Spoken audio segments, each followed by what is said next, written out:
Hello everyone, Rafale academy में आप सभी का स्वागत है। आई होप कि आप सब बहुत अच्छे हैं, सेफ हैं, सुरक्षित हैं, अपनी स्टडी अच्छे से कर रहे होंगे। I am Arshi, faculty of Rafael academy. आज जो हम यहाँ पर करने वाले हैं वो होगा करंट अफेयर्स का आपका टेस्ट, जो कि मैं आपको कराने वाली हूँ। अब हम सारे आज से मैं आपको टेस्ट कराऊंगी 19 तारीख तक, ठीक है। सारे जीके का, करंट अफेयर्स का हम 2 से 3 वीडियो में जीके का और आपका करंट अफेयर्स का टेस्ट करेंगे साथ में, ठीक है। चलिए फिर शुरू करते हैं। पहला क्वेश्चन है हमारा कि मच्छू, ठीक है। आपने बहुत करंट में रहा था ये, तो मैंने सोचा कि आपसे पूछा जाए कि मच्छू नदी पर मोरबी पुल किस राज्य में स्थित है। आपको पता है कि अभी अभी बहुत बुरी दुर्घटना घटी थी कि जो मच्छू नदी है उस पर जो मोरबी पुल था, जिसे हैंगिंग ब्रिज बोला जा रहा था, वो टूट गया था और जिसमें मतलब बहुत सारे लोगों की मृत्यु भी हो चुकी थी। तो उसी को आज हम यहाँ पर लेके आए हैं। अगर आपसे करंट में पूछा जाए कि मच्छू नदी पर मोरबी पुल किस राज्य में स्थित है, तो याद रखना किस में है, महाराष्ट्र में, गुजरात में, असम में या अरुणाचल प्रदेश में। तो बहुत लोगों को इसका आंसर पता भी होगा, तो किस में है ये आपका गुजरात में है, ठीक है। अब इसका हम देखते हैं थोड़ा सा डिटेलिंग में। तो मोरबी में मच्छू नदी पर कितना 135 साल पुराना झूला पुल के गिरने से 40 महिलाओं और 34 बच्चों सहित 140 से अधिक लोगों की क्या हो गई थी, मौत हो गई थी। मच्छू नदी पर कितना 754 फीट का पुल 19वीं शताब्दी में ब्रिटिश शासन के दौरान बनाया गया था। मरम्मत और नवीकरणीय कार्य के लिए 7 महीनों से अधिक समय तक बंद रहने के बाद इसे फिर से खोलने के 4 दिन बाद यह ढह गया। यह एक लोकप्रिय पर्यटक आकर्षण है जिसे जूलटो पुल या स्विंगिंग ब्रिज या हैंगिंग ब्रिज के नाम से भी क्या है, जाना जाता है, ठीक है। नेक्स्ट देखते हैं।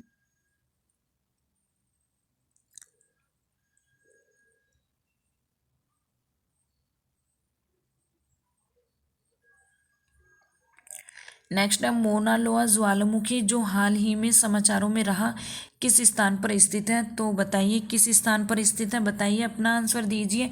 कहाँ पर है, इंडोनेशिया में, हवाई में, फिलीपींस में या जापान में। कहाँ पर है मोना लोआ ज्वालामुखी जो हाल ही में समाचारों में रहा था, किस स्थान पर स्थित है। तो बताइए ये है आपका हवाई में, ठीक है। देखते हैं इसका डिटेलिंग में। मोना लोआ द्रव्यमान और आयतन दोनों में सबसे बड़ा सब एरियल ज्वालामुखी है। दुनिया का सबसे बड़ा सक्रिय ज्वालामुखी हवाई द्वीप में समुद्र तल से 13,679 फीट ऊपर स्थित है। हवाई के अधिकारियों ने निवासियों को चेतावनी दी है कि ज्वालामुखी संकेत भेज रहा है कि यह फट सकता है, जैसा कि ज्वालामुखी हवाई द्वीप के भूभाग का 51% हिस्सा बनता है। द्वीप के एक बड़े हिस्से में विस्फोट से प्रभावित होने की क्या है, संभावना है।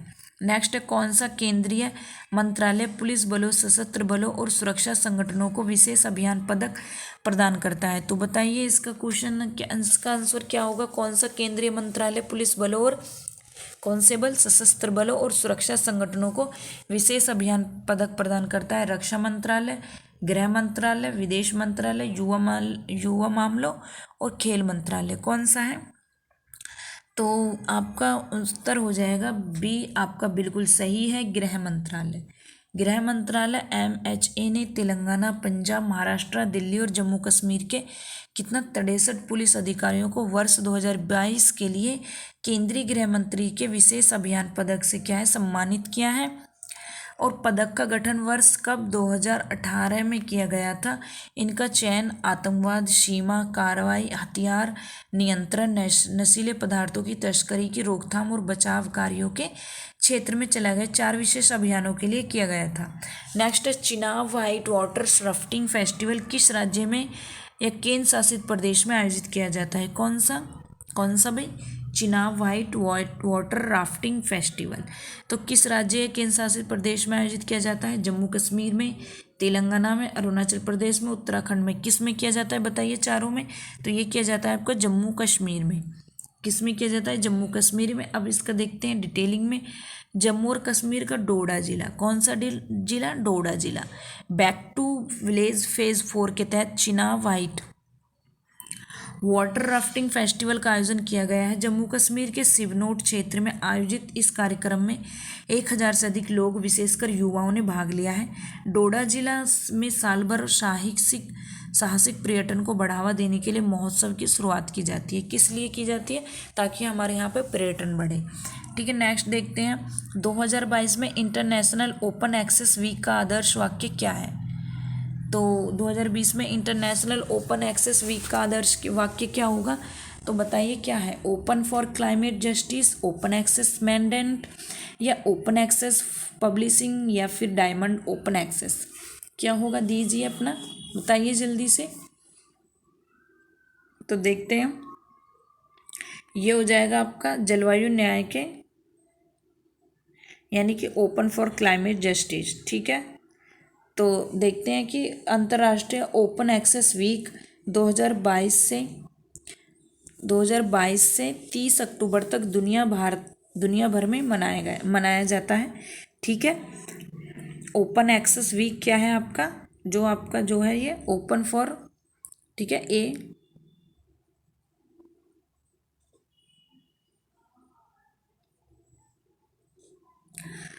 तो ये जो इस वर्ष आदर्श वाक्य जलवायु न्याय के लिए खुला है, ठीक है, ये आपका हो जाएगा इसका आदर्श वाक्य। और इसका उद्देश्य के बारे में अगर बात करें तो जागरूकता बढ़ाना है जलवायु को लेकर। ठीक है, जलवायु को लेकर उनके न्याय के लिए खुली पहुंच कैसे एक साधन हो सकती है, उसी के लिए सब चीज़ें ये क्या है बनाई गई हैं। ठीक है, भारत में CSIR NISCPR भारत के सबसे बड़े ओपन एक्सेस प्रकाशकों में से एक है, जो 15 डायमंड ओपन एक्सेस विद्वानों की पत्रिकाओं को क्या है प्रकाशित करता है। 2022 में इंटरनेशनल ओपन एक्सेस वीक ने अपने 15वें वर्ष के उत्सव में प्रवेश किया है। नेक्स्ट क्वेश्चन देखते हैं। नेक्स्ट है कि सरकार के प्रमुखों की संघाई सहयोग संगठन SCO परिषद की बैठक में भारत का प्रतिनिधित्व किसने किया है। SCO के बारे में आप जानते होंगे, संघाई सहयोग संगठन। ठीक है, कितने देश हैं इसमें बताना मुझे। नरेंद्र मोदी जी ने किया है, डॉक्टर S जयशंकर प्रसाद ने, अमित शाह ने, राजनाथ सिंह ने, किसने किया है, तो ये किया है भारत के विदेश मंत्री हैं डॉक्टर S जयशंकर प्रसाद। विदेश मंत्री डॉक्टर S जयशंकर ने सरकार के प्रमुखों की संघाई सहयोग संगठन SCO परिषद की बैठक में भारत का प्रतिनिधित्व किया है। डॉक्टर जयशंकर ने निष्पक्ष बाजार पहुंच के आधार पर भारत SCO व्यापार के विस्तार में भी क्या है रुचि दिखाई है। बैठक के समापन पर सरकार के SCO प्रमुख और अन्य निर्णयों की एक संयुक्त विज्ञप्ति को अपनाया गया है। नेक्स्ट है निवेश कर्नाटक, क्या है नेक्स्ट है निवेश कर्नाटक 2022 शिखर सम्मेलन का विषय क्या है, बताइए। विश्व के लिए निर्माण या वैश्विक आपूर्ति श्रृंखला, परंपरा और प्रौद्योगिकी, प्रकृति और संस्कृति, क्या होगी इनमें चारों में बताइए। तो आपका उत्तर हो जाएगा बिल्ड फॉर द वर्ल्ड, यानी कि A। ठीक है, विश्व के लिए निर्माण। तो निवेश कर्नाटक, ठीक है, ये इसमें आपको ये नहीं है कि इसमें विश्व के लिए निर्माण लिखा है और यहाँ पर लिखा है, ये इंग्लिश में लिखा है। ठीक है, कभी आप लोग कंफ्यूज हो, वैसे ए जो है आपका बिल्कुल सही है। प्रधानमंत्री नरेंद्र मोदी इन्वेस्ट कर्नाटक 2022 शिखर सम्मेलन के उद्घाटन समारोह को क्या किया है, संबोधित किया है। ठीक है, क्या किया है, निवेश कर्नाटक 2022 जो शिखर सम्मेलन का जो था उसको क्या किया है उन्होंने संबोधित किया है। ठीक है, बिल्कुल भी कंफ्यूज नहीं होना है कभी आपको कि विश्व के लिए निर्माण, तो ये वो ही है, they build for the world, ये इंग्लिश में लिखा है और यहाँ पर हिंदी में लिखा है। ठीक है, कंफ्यूज नहीं होना है। कर्नाटक के ग्लोबल इन्वेस्टर्स मीट GIM का इस साल का संस्करण build for the world theme के तहत बनाया गया है। 3 दिवसीय कार्यक्रम में 80 से अधिक वक्त सत्र होंगे। सत्रों की मेजबानी भागीदारी देशों फ्रांस, जर्मनी, नीदरलैंड, दक्षिण कोरिया, जापान और ऑस्ट्रेलिया द्वारा क्या है की जाती है। नेक्स्ट क्वेश्चन देखते हैं कि एशियाई महाद्वीपीय शतरंज चैंपियनशिप में किस भारतीय शतरंज खिलाड़ी ने ओपन और महिला खिताब जीता है। तो R प्रज्ञानंदा और PV नंदिदा, या अधिबन और कोनेरू हम्पी, या फिर आपका प्रज्ञानंदा और कोनेरू हम्पी, या B अधिबान और PV नंदिनंदा। ठीक है, तो किसने जीता है, तो ये उत्तर आपका बिल्कुल सही है। ठीक है, उत्तर है जो आपका बिल्कुल सही है। नेक्स्ट है शहरी परिवहन में टिप्पणी पुरस्कार जीतने वाली ग्रामबंदी सेवा किस राज्य में लागू की गई है, तो बताइए किस में की गई है, बताइए आप। तमिलनाडु, केरल, उड़ीसा, पश्चिमी बंगाल, किस में की गई है, तो आप कहोगे केरल में की गई है। नेक्स्ट क्वेश्चन है किस विभाग ने India infrastructure project development fund scheme IIPDF scheme को अधिसूचित किया है। आर्थिक मामलों के विभाग ने। वित्तीय सेवा विभाग ने, भारी उद्योग ने, व्यय विभाग ने। किसने की है? तो उत्तर आपका ए बिल्कुल सही है, आर्थिक मामलों के विभाग ने। नेक्स्ट, कौन सी संस्था खाद्य और कृषि राज्य सोफा जारी करती है? तो बताइए फिर कौन जारी करता है? यूएनईपी, यूएनएफसीसी, एएफओ या विश्व आर्थिक मंच, कौन जारी करता है? तो नेक्स्ट हो जाएगा आपका एफएफओ। ठीक है, सी आपका बिल्कुल सही हो जाएगा। सी क्वेश्चन आपका बिल्कुल सही है। SOFA की इस पूरी फुल फॉर्म क्या है? तो the state of food and agriculture. संयुक्त राष्ट्र के खाद्य और कृषि संगठन FAO द्वारा प्रत्येक वर्ष तैयार की जाने वाली प्रमुख रिपोर्टों में से एक है। रिपोर्ट के 2022 संस्करण में यह देखा गया है कि कैसे हमारे कृषि खाद्य प्रणालियों में स्वचालन सतत विकास लक्ष्यों को प्राप्त करने में योगदान दे सकता है। यह नीति निर्माताओं को लाभ को अधिकतम करने और जोखिम जो है उनको कम करने के बारे में क्या है? सिफारिश प्रदान करता है। नेक्स्ट है फोर्ब्स। ठीक है, फोर्ब्स को आपने सुना होगा। फोर्ब्स की जो आपको रिपोर्ट जारी होती है, बताइए सुना है नहीं सुना है? तो वर्ल्ड्स बेस्ट एम्प्लॉयर्स रैंकिंग 2022 की टॉप 10 रैंक में एकमात्र भारतीय कंपनी कौन सी है? तो ये कौन सी है, बताइए कौन सी होगी? टाटा कंसल्टेंसी सर्विसेज होगी, या फिर रिलायंस इंडस्ट्रीज होगी, आदित्य बिरला ग्रुप होगी, या HDFC बैंक? तो देखते हैं कौन सी है। रिलायंस इंडस्ट्रीज। ठीक है, सी आपका बिल्कुल सही है। तो फोर्ब्स विश्व की सबसे श्रेष्ठ नियोक्ता रैंकिंग 2022 के अनुसार रिलायंस इंडस्ट्रीज भारत की सबसे अच्छी नियोक्ता और काम करने के लिए दुनिया की 20वीं सबसे अच्छी फर्म है। रेवेन्यू, प्रॉफिट, मार्केट वैल्यू के लिहाज से यह देश की सबसे बड़ी कंपनी है। ठीक है, याद रखना। टॉप 100 रैंक में भारत से रिलायंस इकलौता देश है। वैश्विक रैंकिंग में दक्षिण कोरियाई दिग्गज सैमसंग इलेक्ट्रॉनिक्स सबसे ऊपर है। इसके बाद अमेरिकी दिग्गज माइक्रोसॉफ्ट है, फिर IBM है, फिर अल्फाबेट और एप्पल है। ठीक है, याद रखना ये बात। नेक्स्ट है, किस नेता की जयंती पर जनजाति गौरव दिवस मनाया जाता है? बताइए जल्दी बताइए, कब मनाया जाता है जनजाति गौरव दिवस? आपको पता होगा, बताइए जल्दी। BR अम्बेडकर, बिरसा मुंडा, सरदार वल्लभ भाई पटेल, IN काली? बताइए जल्दी। बहुत इजी क्वेश्चन है, अभी आपका एक दिन ही गया है जो ये बनाया गया है। तो बताइए जल्दी। तो आपको पता होगा बिरसा मुंडा, 15 नवंबर। ठीक है, तो कल ही मनाया गया है। तो आपका बी बिल्कुल सही हो जाएगा। 2021 में केंद्र सरकार ने बहादुरी, क्योंकि आपको पता है 20 नवंबर को एग्जाम है, तो क्या पता आपका आ जाए, इसलिए मैंने ये पूछा है। 2021 में केंद्र सरकार ने बहादुर, अभी नहीं है ये, ज़्यादा दिन से नहीं, 2021 से ही मनाया गया है, याद रखना ये बात। बहादुर आदिवासी स्वतंत्रता सेनानियों की स्मृति में समर्पित 15 नवंबर को आदिवासी गौरव दिवस के रूप में घोषित किया गया था। 15 नवंबर को देश के प्रतिष्ठित स्वतंत्रता सेनानी, समाज सुधारक और श्रद्धेय आदिवासी नेता बिरसा मुंडा की जयंती है। शिक्षा मंत्रालय देश भर के स्कूलों और उच्च शिक्षण संस्थानों में जनजातीय गौरव दिवस मनाएगा। किस राज्य केंद्र शासित प्रदेश ने सेना कमांडरों सम्मेलन की मेज़बानी की है? बताइए किसने की है, बताइए जल्दी। नई दिल्ली, असम, महाराष्ट्र, गुजरात?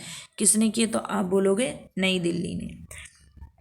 रक्षा मंत्रालय ने घोषणा की कि नई दिल्ली में सेना कमांडरों के सम्मेलन का उद्घाटन किया गया है। इसका उद्देश्य वर्तमान और उभरते सुरक्षा और प्रशासनिक पहलुओं पर मंथन करना है और भारतीय सेना के लिए भविष्य के पाठ्यक्रम को चार्ट करना है।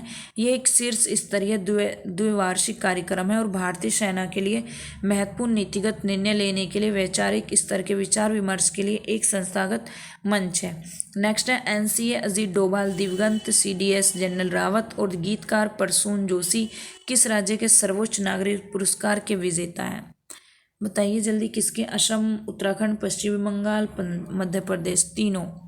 तीनों के बारे में बताइए। तो आप कहोगे उत्तराखंड। ठीक है, उत्तराखंड सरकार ने NCA अजीत डोभाल, गीतकार प्रसून जोशी और 3 अन्य को इस वर्ष के उत्तराखंड गौरव सम्मान से सम्मानित करने की घोषणा की है। इसमें पूर्व chief of defence staff general Bipin Rawat CDA जो थे आपके फर्स्ट CDS। ठीक है, तो जनरल बिपिन रावत, दिवंगत कवि और लेखक जो कि अब नहीं रहे हैं। ठीक है, जनरल बिपिन रावत जी। दिवंगत कवि और लेखक गिरीश चंद्र तिवारी और दिवंगत पत्रकार वीरेंद्र डंगवाल भी शामिल है। पुरस्कार का पहला संस्करण पूर्व CM ND तिवारी, लेखक रस्किन बॉन्ड, पर्वतारोही बछेंद्री पाल सहित अन्य को दिया गया था। नेक्स्ट है, पुष्कर मेला किस भारतीय राज्य में आयोजित प्रमुख सांस्कृतिक मेला है? पुष्कर नाम से समझ गए होगे। राजस्थान, पंजाब, असम, गोवा किस में है? तो आप बोलोगे राजस्थान में है। ठीक है। पुष्कर मेला राजस्थान राज्य के बड़े पर्यटक आकर्षणों में से एक है। इसमें अक्टूबर नवंबर के महीनों के बीच पुष्कर शहर में आयोजित सांस्कृतिक प्रदर्शन, प्रकृति सैर, एक रेत कला उत्सव, पतंग उत्सव, वार्षिक 5 दिवसीय ऊंट और पशुधन मेला शामिल है। राजस्थान के मुख्यमंत्री अशोक गहलोत ने जयपुर में पुष्कर मेले का उद्घाटन किया। इस साल 8 दिवसीय आयोजन में गांठदार त्वचा रोग के प्रसार के कारण प्रसिद्ध पशु मेला शामिल नहीं होगा। ठीक है, तो ये हो गया है आपका पुष्कर के बारे में मैंने आपको बता दिया है। तो यहीं पे होती है आपकी क्लास ख़त्म। ये कुछ आपके लिए करंट अफेयर्स के बहुत इंपॉर्टेंट क्वेश्चन थे जो कि आपसे पूछने की संभावना ज़्यादा थी। चलिए फिर यहीं पे करते हैं वीडियो को and. Thank you so much. जय हिंद, जय भारत।